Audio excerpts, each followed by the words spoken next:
This is Earnings Preview, a look at companies reporting during the week, along with companies which may have positive or negative earnings surprises.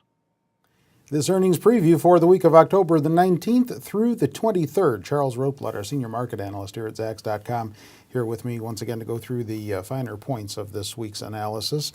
And third quarter earnings season really hitting full stride this week, but an interesting turn of events here. Had a couple of earnings reports from major players that came out with news that the market didn't view positively, and so now the market has turned down once again. Yeah, it's pretty interesting as we head towards the end of this week, and we're recording this on October 16th, Friday. But when you look at a few of the reports that came out, particularly Goldman Sachs and IBM, it almost seemed as if traders were looking for perfection. Goldman Sachs pulled back on concerns that the investment banking unit didn't do well enough. IBM pulled back because people were concerned about their customer wins. Both cases, they beat revenue estimates and they beat earnings estimates. So on the surface, the numbers look good. IBM also raised its full year earnings guidance, but the stock pulled back. So it does seem like traders are looking a little bit too much for perfection in these numbers. One thing that's interesting, though, when you look overall at how the data is coming through, we're seeing a lot of companies beat on the earnings front, where the ratio is 6-1. But then if you look at the revenue surprise front, it's really more of a mixed picture. It's actually just 1.5 company is topping revenue expectations for everyone that's missing. So revenues, we're not seeing the big wave of company topping revenue expectations. That could be weighing on traders' minds. But I should add the big caveat to all this is that we're not seeing very strong volume. Even when we saw the Dow first break above the 10,000 mark, volume was not exceptional on that day. There's still not a lot of conviction. And even though we're seeing some things pull back, including semiconductors, we're really not seeing a big move in the markets, and overall trading ranges are pretty tight. Particularly if we look at Thursday, October 15th, we saw the Dow move really in about a 20, 30-point range for most of the day.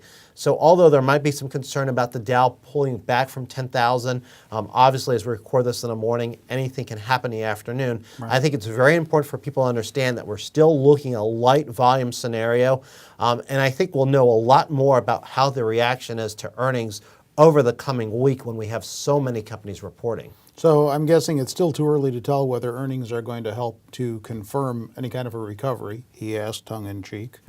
Yeah, I think it is actually. And it's really important to keep in mind that as we look at the coming week here, we have 135 companies out of the S&P 500 reporting. More than 10, I think the number I counted was 13 Dow components reporting.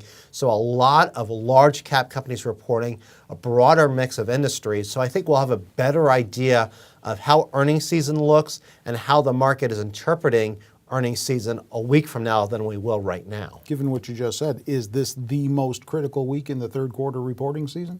I think so. I think this is what's really going to set the tone because we do have a lot of mega companies still coming out. You have 3M, you have DuPont, for instance, you have Merck. All these are very mega cap companies, and again, industry leaders, just as we just had. So I do think it's going to weigh on market direction. We're still going to have another 2 to 3 weeks of heavy earnings news after this. But I think when you look at the market capitalization and really how the companies on the calendar right now relate to their industries, I think it's really going to have a large bearing on how the markets interpret earnings and what direction stocks take from here. Let's just take a hypothetical example here for the sake of this discussion.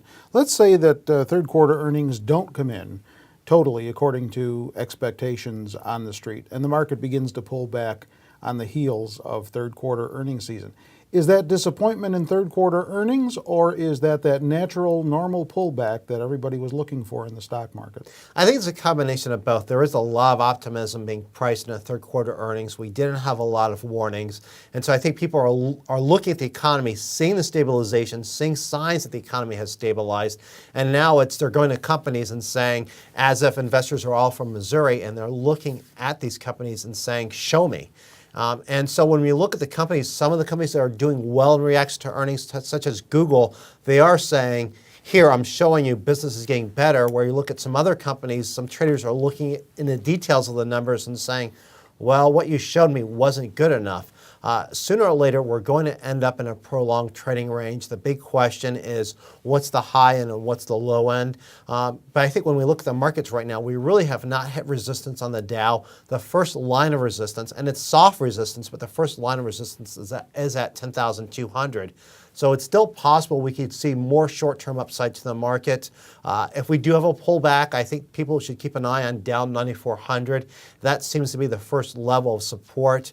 I'm not saying that's going to be the trading range we'll see last for several months, but if someone wanted to take a technical look at the market, those would probably be the first two numbers I would keep an eye on right now. But let's see how earnings shape up over the next week. Okay, we will indeed. And if you would like to take a look at some companies that may be surprising to the upside, yes, there are some companies in this week's report that could be surprising to the upside. Or if you want to take a look at what's on the economic docket for the week, go to the text version of Charles' earnings preview, now on newsstands everywhere. No, it's really at Zacks.com on the homepage. Just scroll down that page until you get to the headline right next to Charles' picture. With Charles Rotblatt, I'm Terry Ruffalo.